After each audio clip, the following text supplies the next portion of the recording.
Bicara tentang pengembangan MRT ini Mas, kalau mungkin teman-teman atau Bapak Ibu yang sudah pernah ke Korea atau ke Jepang, itu kan dia MRT-nya ngelihat petanya aja udah bingung gitu kan, betul, karena saking banyak ya koridornya gitu. Betul. Nah kalau di MRT, bisa cerita nggak sih apakah sudah ada bayangan 20 tahun ke depan, 30 tahun ke depan ini MRT tuh mau jadi seperti apa sih? Apa jangan-jangan udah di udara nih, kayak LRT gitu kan, mulai pembangunan si fase 2 ini ditemukan banyak artefak ya Mas, kalau nggak salah ya. Itu menarik banget tuh, gimana tuh? Iya, area kota itu kan yang memang sejak dahulu kala itu merupakan pusat perekonomian di Jakarta gitu ya.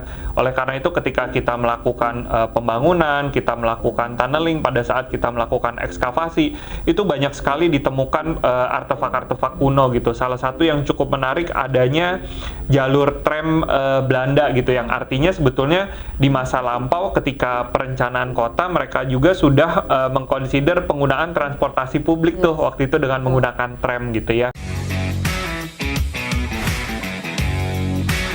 Disiarkan dari kantor Wali Kota Jakarta Pusat. Inilah dia, J Podcast. Podcastnya Jakarta Pusat. Assalamualaikum warahmatullahi wabarakatuh. Hai Sohib Jakpus, kembali lagi di J Podcast bersama saya Ika. Saya akan menjadi host Anda di podcast hari ini dan mungkin nanti selanjutnya, karena saya adalah kebetulan Kepala Seksi Komunikasi dan Informasi yang baru dari Sudin Kominfotik Jakarta Pusat. Jadi salam kenal juga. Hari ini kita akan berbincang tentang sesuatu yang baru. Mungkin sudah pernah dengar teman-teman. Kita kedatangan pembangunan baru lagi di Jakarta Pusat, pembangunan transportasi massal yang menjadi salah satu jagoannya Jakarta, yaitu MRT. Fase 2 ini akan melewati Jakarta Pusat. Jadi hari ini kita akan bertanya-tanya dengan seseorang yang paham sekali tentang fase kedua ini dari MRT. Saya ingin mengundang Bapak Aditya Laksmana Sarwana, Head of Business Expansion Division ya Mas ya? Iya, betul. Ke J Podcast pagi hari ini. Selamat siang Mas. Selamat siang, Mbak Ika. Tadi udah pagi tapi siang ya, nggak apa-apa ya Mas ya? Atur-atur aja. Hari ini kita mau ngobrol santai, tapi serius nih Mas. Iya, karena pasti. Pembangunan fase kedua ini kan pasti akan berpengaruh terhadap Jakarta Pusat dan masyarakat yang ada di Jakarta Pusat ya Mas ya. Nah kalau kita berbicara tentang masyarakat Jakarta Pusat, tentu saja bukan hanya yang tinggal di sini, tetapi juga yang commute, karena Jakarta Pusat itu adalah pusatnya Jakarta gitu ya. Jadi banyak sekali orang yang bekerja di kisaran sini gitu ya, dan pasti akan terdampak gitu. Nah Mas Adit, kalau misalkan berbicara tentang fase kedua ini, sebenarnya sudah sampai mana sih Mas fase kedua ini gitu ya? Terus sebenarnya yang dibangun tuh dari mana ke mana sih Mas? Ya, Mbak Ika, terima kasih banyak untuk pertanyaannya. Mungkin kalau untuk fase 2 bagi teman-teman yang belum terlalu mengikuti progres MRT Jakarta, sebetulnya fase 2 itu sendiri merupakan ekstensi nih dari Bundaran HI kita sampai dengan area kota.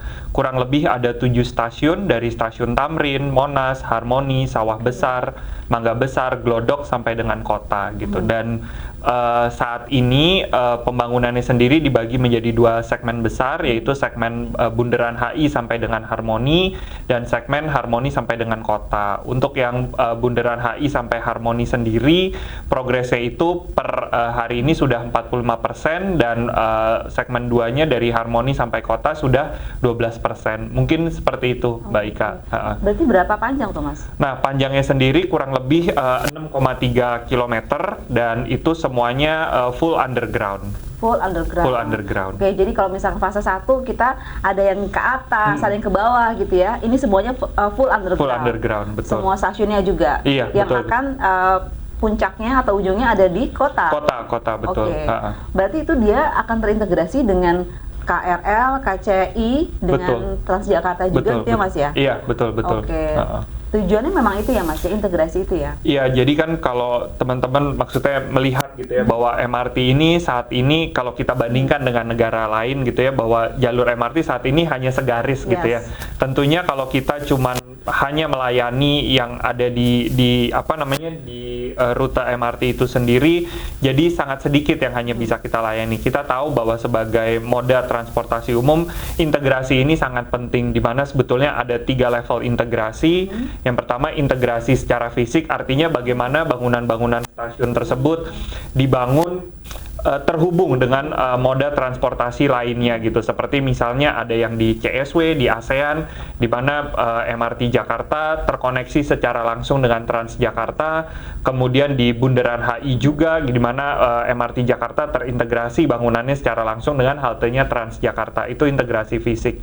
Yang kedua, integrasi layanan, bagaimana jalur MRT ini bisa dilayani juga dengan moda-moda pengumpan lainnya gitu, seperti misalnya ada bis-bis Transjakarta yang memang rutenya menjadi seperti feeder untuk MRT Jakarta gitu, dan juga MRT Jakarta sendiri bekerja sama dengan beberapa feeder provider gitu ya, yang bisa mengambil penumpang. Misalnya kalau di sisi selatan MRT Jakarta ada di Lebak Bulus, di Fatmawati, kita bekerja sama dengan feeder-feeder untuk mengangkut penumpang dari komplek-komplek perumahan gitu, untuk supaya bisa masuk ke MRT Jakarta. Yang harapannya orang itu ketika berpikir untuk moda transportasi ingin naik MRT Jakarta lebih mudah dengan dilayani feeder-feeder tersebut. Dan yang ketiga adalah integrasi sistem tiket dan pembayaran, dan ini sebetulnya yang sudah dilakukan gitu ya, ini tentunya inisiatif ini dari Pemprov DKI Jakarta dengan membentuk sistem pembayaran Jaklingko seperti itu. Ini udah berarti kalau masyarakat Jakarta Pusat, warga Jakarta Pusat, warga DKI Jakarta udah bersyukur banget ya sebenarnya tinggal di Jakarta ya. Kita kemana-mana mudah gitu ya, betul, Mas ya. Betul. Dan murah. Betul, ya Mas betul, ya. Betul. Dengan Jaklingko ini kan naik Transjakarta 3.500, kemudian kita bisa berintegrasi lanjut ke naik MRT gitu ya. Jaklingko juga sekarang bukan sekarang, Jaklingko dari awal juga gratis ya Mas, betul, ya betul. gitu ya. Jadi alhamdulillah banget yang di Jakarta. Mudah-mudahan ini bisa disamakan, disegerakan, dan diintegrasikan dengan yang lainnya juga gitu. Karena kalau kita lihat kan sekarang trotoar kita juga sudah bagus ya Mas, itu juga kan sebenarnya mendukung dan mendorong teman-teman untuk beralih ke transportasi massal dan jalan kaki gitu ya. Sebenarnya di Jakarta bisa dicapai dengan jalan kaki. Oke, nah sebenarnya kalau kita berbicara tentang Jakarta transportasi itu kan kita nggak bisa lepas dari kemacetan ya Mas ya, betul, gitu ya. Betul. Dan kemarin itu ada yang ini udah mulai selepas Lebaran kok mulai macet lagi gitu ya. Betul. Nah sebenarnya dari awal MRT Jakarta itu memposisikan dirinya di untuk menyelesaikan salah satu masalah kemacetan ini itu seperti apa Mas? Ya, jadi sebetulnya idenya dari MRT Jakarta sendiri itu kan bagaimana kita bisa mengubah perilaku masyarakat dari yang menggunakan kendaraan pribadi, mereka shifting naik MRT Jakarta gitu. Makanya sedemikian rupa MRT Jakarta kita buat nyaman, kita buat aksesnya mudah gitu. Kayak sekarang mungkin kalau teman-teman ngelihat gitu ya, trotoar di Sudirman Tamrin itu udah banyak tuh orang yang berlalu lalang, berjalan kaki gitu. Dan kemudian kalau siang hari sekarang teman-teman juga bisa lihat MRT itu cukup penuh gitu ya. Kalau dulu pekerja kantoran di kawasan Sudirman Tamrin, mereka ingin nyari makan siang pakai mobil pribadi gitu. Tapi kalau sekarang mereka menggunakan MRT Jakarta. Jadi sebetulnya strategi yang dilakukan dan harapan dari adanya MRT Jakarta ini adalah perubahan perilaku, perubahan budaya gitu ya, dari orang-orang yang biasanya menggunakan kendaraan pribadi, mereka mau shift gitu untuk menggunakan transportasi umum gitu. Karena kalau kita berkaca gitu ke kota-kota di negara maju yang lainnya, biasanya penggunaan kendaraan pribadi itu sudah ditekan sedikit mungkin gitu ya, dan juga ada banyak mekanisme disinsentif gitu ya untuk pengguna kendaraan pribadi gitu, kayak parkirnya dimahalin, titik parkirnya sedikit gitu. Nah, tapi mereka karena memang transportasi publiknya sudah sangat maju, dan Jakarta kita menuju ke arah sana gitu. Memang MRT-nya baru satu, memang Transjakartanya baru sekian gitu, LRT-nya juga baru sekian, tapi at least we are going to the right way, seperti itu sih Bu. Karena kita juga punya target untuk zero emission ya Mas, 2050 kalau nggak salah. Betul. Nanti boleh dikoreksi kalau saya salah. Jakarta punya target itu, sehingga kita memang harus pelan-pelan menuju ke sana gitu. Dan sekarang sudah turun MRT, ada Transjakarta, Betul. ada Jaklingko gitu ya, ada trotoar yang luas gitu ya, sehingga sebenarnya kita nggak punya alasan apa-apa lagi untuk tidak betul. menggunakan transportasi massal. Plus Jakarta sekarang panas banget mas. Kalau kita terus-terusan pakai mobil kendaraan umum gitu ya, itu sampai kapan kan gitu Iya, ya, betul, kita mau betul. seperti ini gitu ya. Betul. Oke. Terus kemarin itu kalau nggak salah ada yang seru juga pada waktu mulai pembangunan si fase 2 ini, betul. ditemukan banyak artefak ya mas, Iya, kalau nggak salah betul. ya. Itu menarik banget tuh, gimana tuh? Iya, jadi mungkin kan sebetulnya dari fase 1 ada, cuman memang temuan-temuannya itu tidak sebanyak pada saat kita ke fase 2 nih, yang mana memang area kota itu kan yang memang sejak dahulu kala itu merupakan pusat perekonomian di Jakarta gitu ya.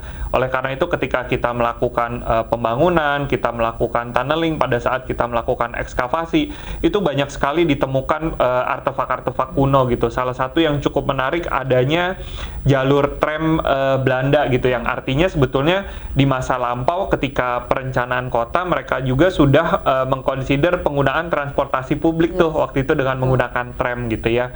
Dan kita juga menemukan adanya batu bata kuno gitu dari bangunan-bangunan lama gitu, dan temuan-temuan tersebut semua dipreservasi. Ada juga yang kita tempatkan di visitor center MRT Jakarta yang berlokasi di stasiun kota gitu. Jadi teman-teman bisa lihat ke sana, mau lihat nih apa sih barang-barang kuno yang diekskavasi itu apa-apa saja, teman-teman bisa lihat di visitor centernya MRT Jakarta seperti itu. Boleh diulangin mas, di mana lokasinya? Di stasiun kota itu visitor center ya, Beos di situ. Di situ ada lokasi visitor center MRT Jakarta seperti Gratis? itu. Gratis. Oke, berarti bisa dilihat kapan aja, oleh siapa aja gitu ya. Betul. Jadi kalau misalkan teman-teman kebetulan ke Kota Tua gitu ya, maksudnya ke Beos gitu, mungkin bisa sekalian nih ngecek sebenarnya apa yang sudah ditemukan oleh teman-teman di MRT Jakarta, kemudian barang-barang artefak apa aja, karena ini menarik sekali gitu ya untuk teman-teman anak sekolah gitu kan mas.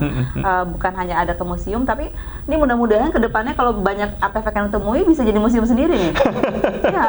Iya betul. Karena ada kayak misalkan ada, kalau nggak salah di Korea gitu kan, dia ada satu tempat yang sebenarnya pada saat dia mau dibangun, diekskavasi, kemudian ditemukan banyak sekali barang artefak-artefak bangunan-bangunan kuno. Akhirnya sebenarnya jadi bangunan yang baru itu, tetapi di bawahnya tetap jadi pakai floornya iya kaca betul. gitu Iya betul. Bisa dilihat. gitu Iya betul. Tram itu kan apalagi mungkin dari tahun 1800-an ya. Iya betul sekali. Itu menarik banget nih. Oke, jadi kalau kita berbicara tentang pengembangan MRT ini mas, kalau mungkin teman-teman atau bapak ibu yang sudah pernah ke Korea atau ke Jepang, itu kan dia MRT-nya ngelihat petanya aja udah bingung gitu kan, karena saking banyak ya koridornya gitu. Betul. Nah kalau di MRT bisa cerita nggak sih, apakah sudah ada bayangan 20 tahun ke depan, 30 tahun ke depan ini MRT tuh mau jadi seperti apa sih? Apa jangan-jangan udah di udara nih, kayak LRT gitu kan, mungkin seperti itu atau lebih tinggi lagi gitu.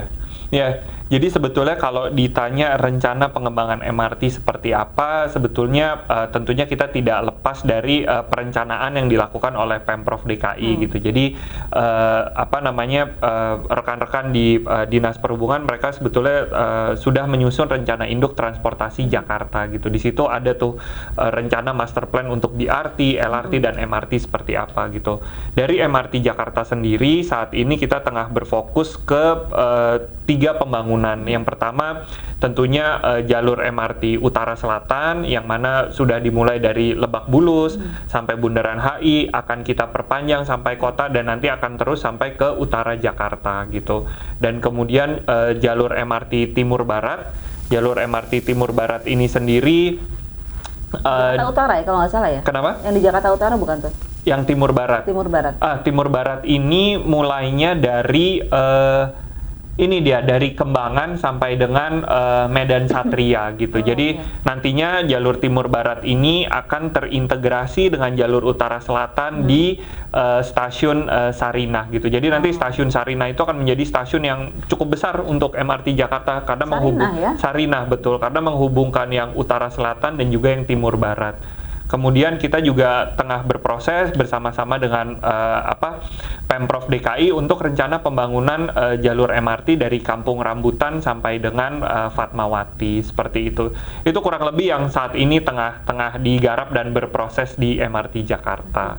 Menarik ya, kalau kita lihat pengembangannya dan rencana pengembangannya gitu kan, ini berarti diperlukan sekali dukungan warga ya Mas ya, karena pasti akan ada aksesnya gitu kan kalau kita melakukan pembangunan apapun gitu. Nah sebenarnya nih untuk kita fokus ke fase 2 dulu nih Mas. Apa sih yang diharapkan dari masyarakat Jakarta Pusat gitu ya, yang terdampak gitu? Mungkin bisa dimulai dari jawaban yang terdampak itu daerah mana saja dan apa-apa yang terdampak selain kemacetan mungkin tentu saja. Kira-kira berapa lama sih Mas gitu masyarakat? Ini penting loh Mas ya. Iya, betul, Jadi kadang-kadang kita tuh ngobrolin soal pembangunan. Dikasih tahu ini pembangunannya ini ya ABC gitu. Tapi kadang-kadang kita lupa gitu. Ini berapa lama sih masyarakat itu harus menghadapi aksesnya gitu ya, dan apa aja aksesnya gitu Mas? Iya. Mungkin kalau untuk pembangunan fase 2 MRT Jakarta ini ya tentunya warga Jakarta yang mungkin kalau Tamrin sebagian perkantoran gitu ya, dan Monas juga kawasan wisata. Tapi yang ada kawasan tempat tinggalnya tentu mulai dari Harmoni, Sawah Besar, Mangga Besar, Glodok dan Kota itu tentunya ada kawasan huniannya ya. Dan kami juga ya mohon maaf dan juga kesabarannya gitu terhadap gangguan atas pembangunan MRT ini gitu. Dan mungkin kalau target operasinya sendiri kapan sih sebetulnya pembangunan ini akan dilaksanakan gitu ya, ekspektasinya sih semua bisa diselesaikan di 2029. Namun warga Jakarta tidak perlu menunggu sampai dengan 2029 untuk bisa mencoba ekstensi perpanjangan dari jalur MRT ini, karena operasinya sendiri akan dibuka secara bertahap gitu, di mana 2027 diharapkan jalur Bundaran HI sampai Monas sudah bisa dioperasikan seperti itu. Oke. Jadi nggak lama lagi sebenarnya ya? Iya, betul. Ya, lumayan lah ya. 4 tahun lagi. Iya, betul. Lagi. Mudah-mudahan panjang umur ya kita semuanya. Masih lah kalau itu, masih. Ya, dan kita juga sebenarnya sambil menunggu 2027 berharap pengembangan transportasi dari teman-teman BUMD transportasi lainnya juga bisa dikebut ya Mas ya, sehingga nanti bisa mungkin lebih meningkatkan kenyamanan dan keamanan dari transportasi masyarakat sendiri, karena kan sebenarnya ini sedikit mungkin ya masyarakat mungkin bisa tahu LRT juga kan sedang melakukan pengembangan ya dari Velodrome ke Manggarai gitu ya Mas ya, betul ya. Nah jadi itu nanti akan melewati Jakarta Timur, mungkin sedikit ke Jakarta Pusat walaupun nggak kena banget karena kan ada Pramuka situ Matraman, kemudian ke Manggarai gitu. Kita pasti berharap semua ini akan cepat selesai, tetapi mungkin yang bisa masyarakat dukung bahwa kedepannya itu akan seperti apa gitu ya, karena kalau pembangunan kita nggak bisa lihat setahun 2 tahun ini ya Mas ya, pasti eksis kedepannya. Oke, tapi kalau misalkan kolaborasi dengan kota satelit lain gitu, Bodetabek itu ada nggak sih Mas rencana ke depan tuh?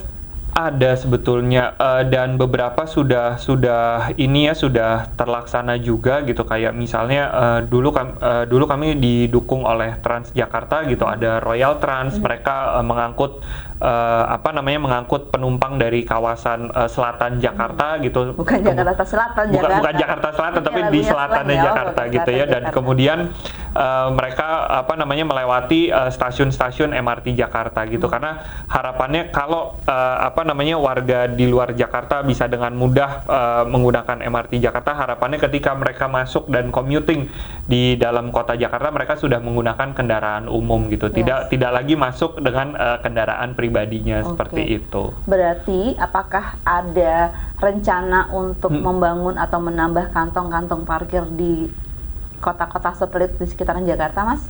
Ada, mungkin kalau di kota satelitnya karena itu di luar ini ya, di luar kewenangannya MRT juga gitu ya. Mungkin bisa jadi masukan Mas buat kota lain Mas. Iya, tentunya kalau memang bisa menyediakan kawasan-kawasan kantong parkir atau park and ride itu akan sangat membantu gitu ya. Tapi MRT sendiri juga kita berupaya gitu, karena sebetulnya kan harapannya sebelum kantong-kantong parkir itu kan disediakan sebelum ke tengah kota gitu ya. Kalau di MRT mungkin kita melihat kawasan Fatmawati, kawasan Lebak Bulus gitu. Saat ini MRT juga tengah berupaya untuk menambah kantong-kantong parkir di kawasan Lebak Bulus gitu, sehingga nantinya kalau itu sudah beroperasi, warga dari luar Jakarta bisa dengan mudah mengakses MRT dan memarkir kendaraan pribadinya di kantong-kantong parkir tersebut. Seperti saat ini masih dalam tahap penjajakan dan masih berproses sih, Bu Ika. Gitu. So take and give ya. Iya, Karena betul. daerah apapun yang dilewati transportasi massal atau jalan tol itu angkanya tinggi Mas. Gitu. Jadi kalau misalkan Iya, kita betul. teman-teman daerah penyangga bisa bantu kan Iya. kita akan lebih terintegrasi lagi gitu ya. Betul, Mas, betul, tadi ya. betul sekali. Nah, oke. Tadi udah kita ngobrolin integrasi dengan kota lain, dengan LRT. Kita mau flashback sedikit nih. Waktu kemarin pembangunan fase 1 itu kan maksudnya pionir banget ya Mas ya, MRT itu kan. Kita pertama kali bikin bikin transportasi massal di bawah tanah gitu. Kemudian yang membelah Jakarta gitu. Banyak sekali yang kemarin itu kita belajarnya agak lama gitu ya, sebelum kita membangun fase pertama itu. Nah, kalau Mas Adit lihat nih dari yang pertama hingga saat ini, sebenarnya yang berubah apa sih dari pembangunan ini? Apakah pola pikir masyarakatnya atau karena kita mungkin sudah punya ilmu yang kemarin sehingga mungkin lebih cepat, lebih lugas gitu pembangunan seperti apa tuh Mas? Ya, jadi mungkin kalau teman-teman atau yang sedang menonton podcast ini melihat gitu kok fase 1 MRT itu lama sekali gitu ya, puluhan tahun sampai akhirnya kita bisa konstruksi gitu ya. Ya mungkin di antara pemerintah daerah dengan pemerintah pusat, kemudian bagaimana kita melakukan tunneling di bawah jalan protokol gitu, dan hal-hal tersebut yang mungkin menyebabkan cukup lama nih gitu, karena pembangunan MRT ini sendiri merupakan kolaborasi antara pemerintah pusat dengan pemerintah daerah gitu. Dan sekarang karena instrumen hukumnya sudah ada, presidennya juga sudah ada, maka dari fase 1 ke fase 2 ini jadi lebih cepat nih. Fase 1 kita beroperasi di 2019.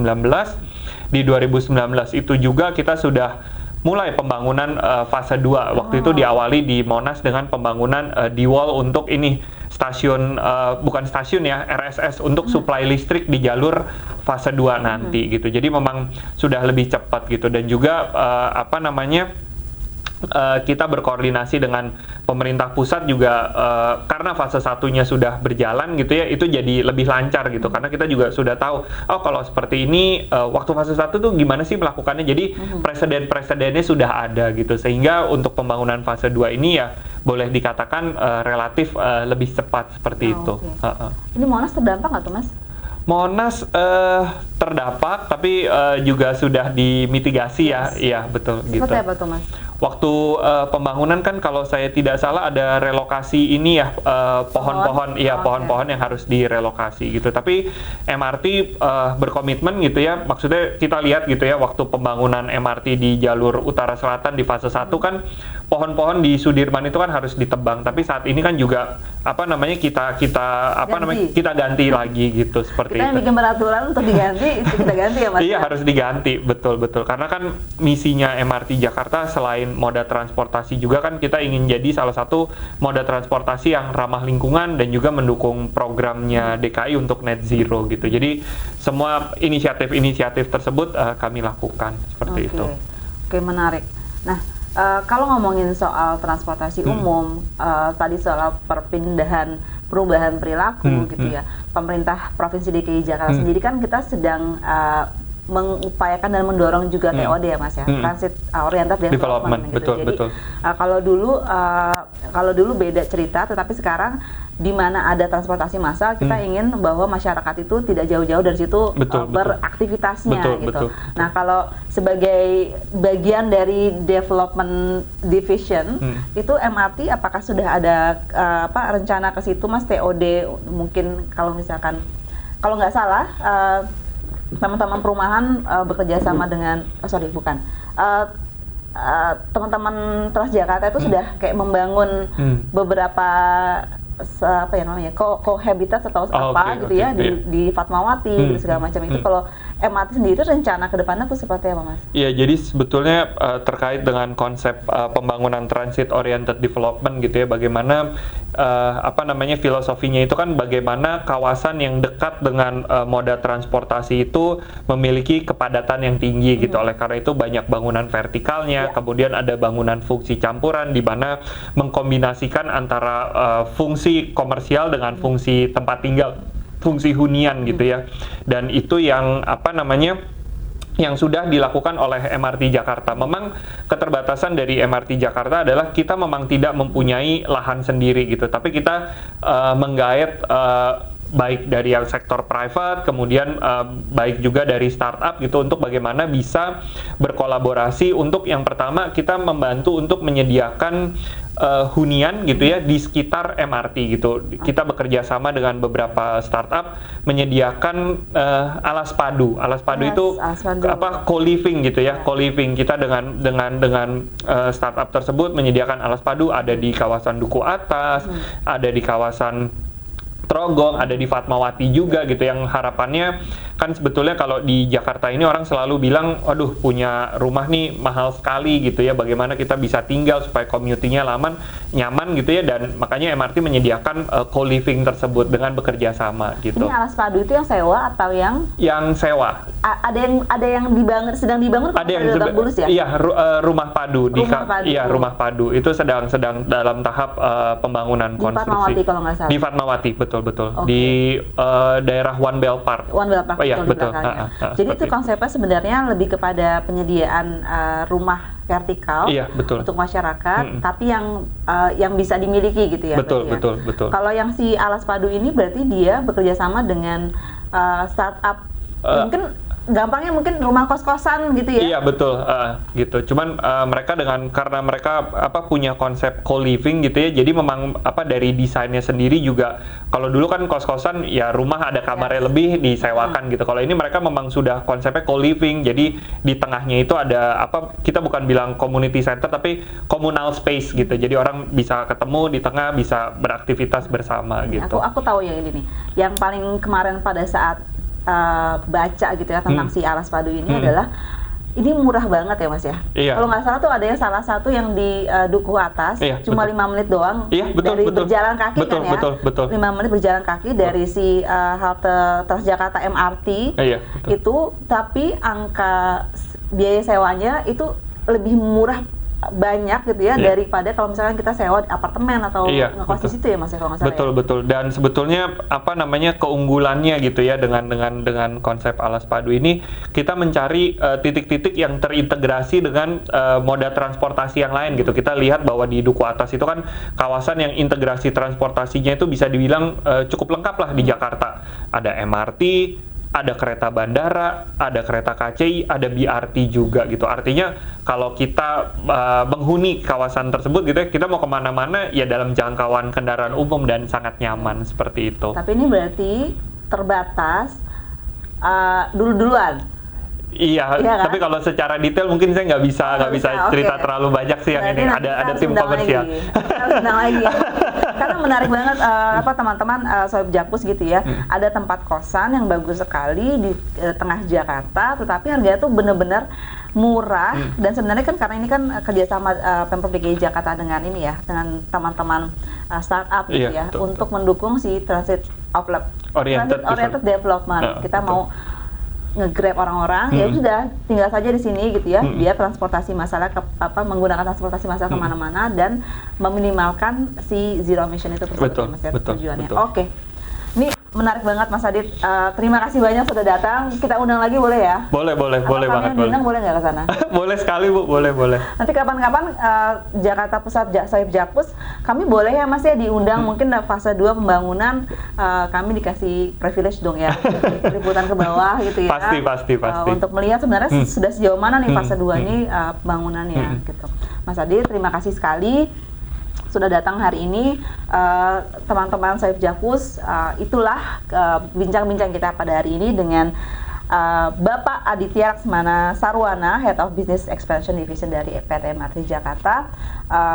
sebenarnya closingnya ini kayak gini Mas. Kami berharap sebenarnya warga Jakarta Pusat lebih banyak menggunakan transportasi massal, apalagi nanti akan ada fase kedua. Tetapi sebelum fase keduanya selesai, gunakan fase pertama dulu dengan teman-teman transportasi BUMD lainnya gitu ya, betul. MRT, Transjakarta, LRT gitu ya, seluruh Jakarta, dengan tujuan bahwa nanti Jakarta kita mudah-mudahan lebih adem nih Mas ke depannya kalau semuanya menggunakan transportasi massal. Betul. Selamat siang dari kami. Kita ketemu lagi di podcast Jakarta Pusat lainnya. Untuk ini ada pesan sponsor ya Mas ya. Untuk mengetahui info terbaru tentang Jakarta Pusat, follow Instagram kita di Kota Jakarta Pusat. Sampai ketemu lagi di podcast selanjutnya. Selamat siang.